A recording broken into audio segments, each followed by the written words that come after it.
കൂടുതൽ ഭക്തി കാണിക്കുന്നത് കള്ളന്മാരുടെ ലക്ഷണമാണെന്ന് ആരോ പറഞ്ഞു കേട്ടിട്ടുണ്ട്. പറഞ്ഞു കേട്ടുള്ളതല്ല, ശരിയാ. അതുകൊണ്ടാ കുളിച്ചിട്ട് തന്നെ പ്രസാദം തൊട്ടാ മതി എന്ന് പറഞ്ഞത്. എന്നാലും എന്നെ കള്ളനാക്കണ്ടായിരുന്നു. ആക്കിയതല്ല, ആയതല്ലേ.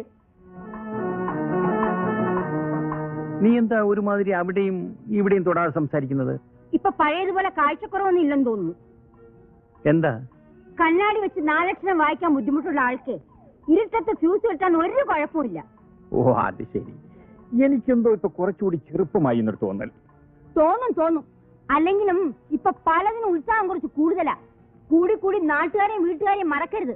അയ്യടാ, ഇലക്ട്രിസിറ്റി ബോർഡിലായിരുന്നില്ലേ പണ്ട് ജോലി, ഫ്യൂസ് കെട്ടാൻ. ഇനി അയൽക്കാർക്ക് എന്തെങ്കിലും പറ്റിയാൽ നമ്മളല്ലേ പോയി സഹായിക്കേണ്ടത്? സ്വന്തം വീട്ടിൽ കറണ്ട് പോയാൽ ഫ്യൂസ് കെട്ടാൻ വല്ലവരെയും വിളിക്കണം. പക്ഷെ അയൽക്കാരെ സഹായിക്കാൻ എന്തൊരു ഉത്സാഹമാ.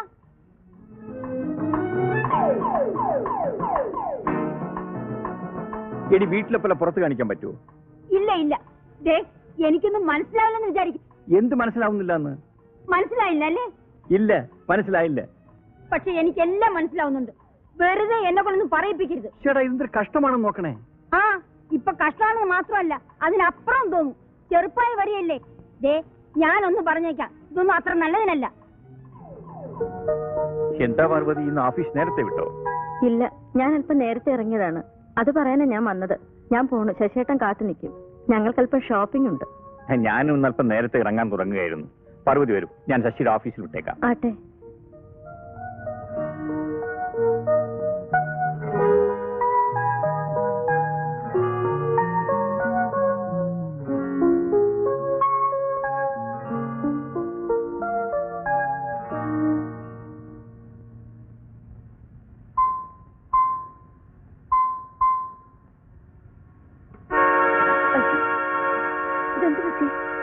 ലിഫ്റ്റ് സ്റ്റക്കായെന്നാ തോന്നുന്നത്. അയ്യോ, ഹലോ, ഇവിടെ ആരുമില്ലേ? ബഹളം ഉണ്ടാക്കിയിട്ട് കാര്യമില്ല, കറണ്ട് വരട്ടെ.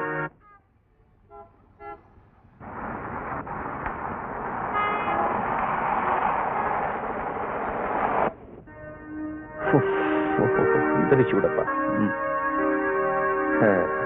കണ്ണാടി പിടിച്ചേ.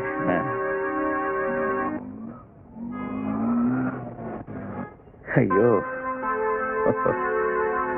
ഭയങ്കര ചൂട്.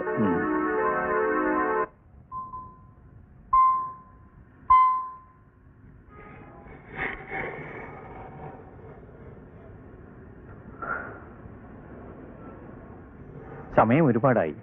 ശശി പോയിട്ടുണ്ടാവും. ഇന്ന് എനിക്ക് ശരിക്കും വഴക്ക് കിട്ടും. പേടിക്കണ്ട, ഞാൻ ശശിയോട് പറഞ്ഞോളാം.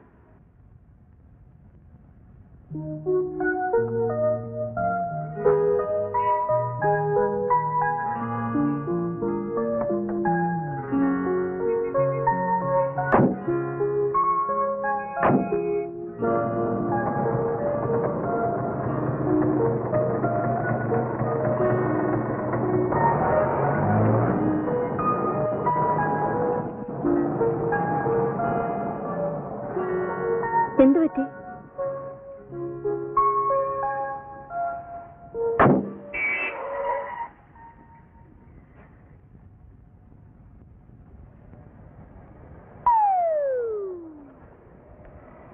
ഇടിവെട്ടിയവന്റെ തലയിൽ പാമ്പ് കടിച്ച മാതിരിയായി.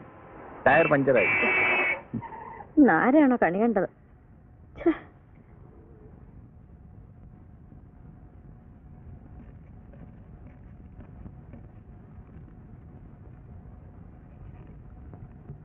അല്ല പിയൂൺ സാറേ, നമ്മുടെ പെണ്ണുമ്പിള്ളേർ ഇറങ്ങില്ലേ? പുള്ളിക്കാരെ 5 മണിക്ക് മുമ്പേ പോയല്ലോ. പോവാ.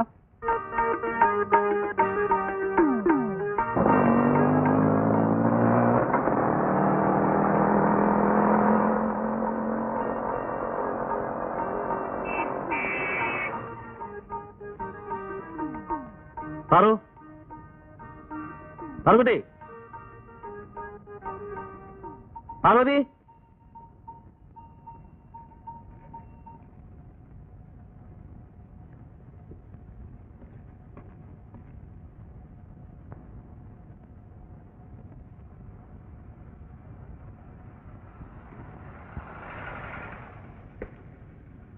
ശശി എപ്പോ എത്തി?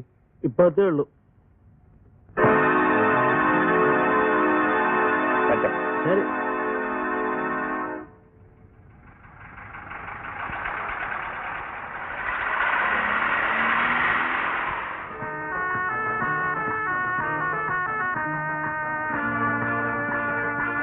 എന്താ ഇത്രയും താമസിച്ച?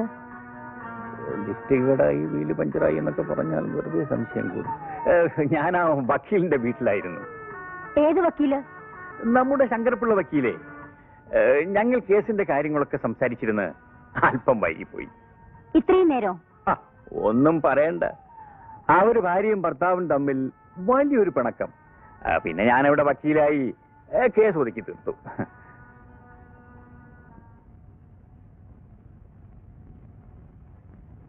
ആര്?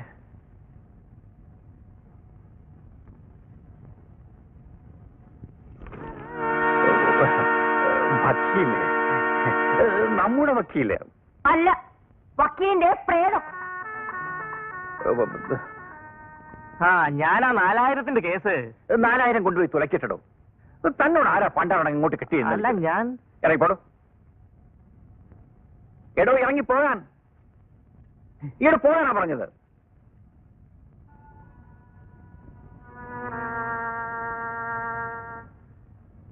ആകപ്പാടെ കുഴപ്പമായല്ലോ ഈശ്വര.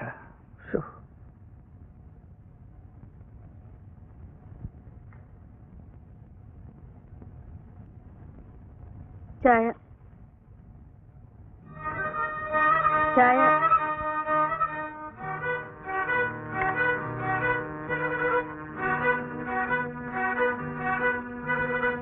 ചായ. നിന്നോട് ഞാൻ എവിടെ വരാനാ പറഞ്ഞത്? ഓഫീസിൽ. ആരുടെ ഓഫീസിൽ? ശശിയേട്ടന്റെ ഓഫീസിൽ. എന്നിട്ട് നീ വന്നോ? ഇല്ല.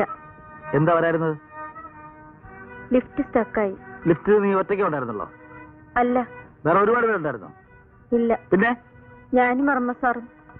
ഈ വർമ്മ സാർ ഓഫീസിൽ നിന്ന് ഇറങ്ങുമ്പോഴേ നിന്നെ ഓഫീസിൽ നിന്ന് വിടുള്ളൂ? എന്താ ശശിയേട്ടാ ഇങ്ങനെ പറയുന്നത്? പിന്നെ എങ്ങനെയാ പറയേണ്ടത്? പിന്നെ എപ്പോഴാ ലിഫ്റ്റ് ശരിയായത്?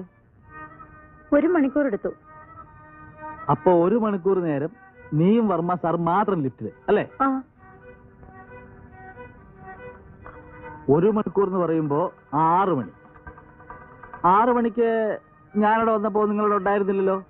ഞാൻ വീട്ടിലേക്ക് പോന്നു. നടന്നു വന്ന ഞാനിവിടെ എത്തിയിട്ടും കാറിൽ വന്ന നിങ്ങൾക്ക് എന്താ താമസം? വഴിയില് വീല് പഞ്ചറായി. ആരുടെ വീല്? കാറിന്റെ വീല്. അറിഞ്ഞുകൂടാത്തോണ്ട് ചോദിക്കുക. നിനക്ക് ഈ കാറിൽ എഴുതുള്ളത് നടന്നു വരാൻ പറ്റൂലേ? കാലിൽ എന്താ അമ്പ് കിട്ടിയിട്ടിരിക്കുക? ഓ, തന്തയും തള്ളയും പുന്നാര മോളെ കാറിലാണല്ലോ വളർത്തിയത്. ഫ്യൂസ് കെട്ടലും പ്ലഗ് കുത്തലും ലിഫ്റ്റ് കൊടുങ്ങലും വീല് പഞ്ചറായാലും എനിക്കൊന്നും അത്ര പിടിക്കുന്നില്ല. അയാളുടെ ഒരു കാറും മനുഷ്യന് സ്വസ്ഥത വരില്ല. എന്താ ചെയ്യാ?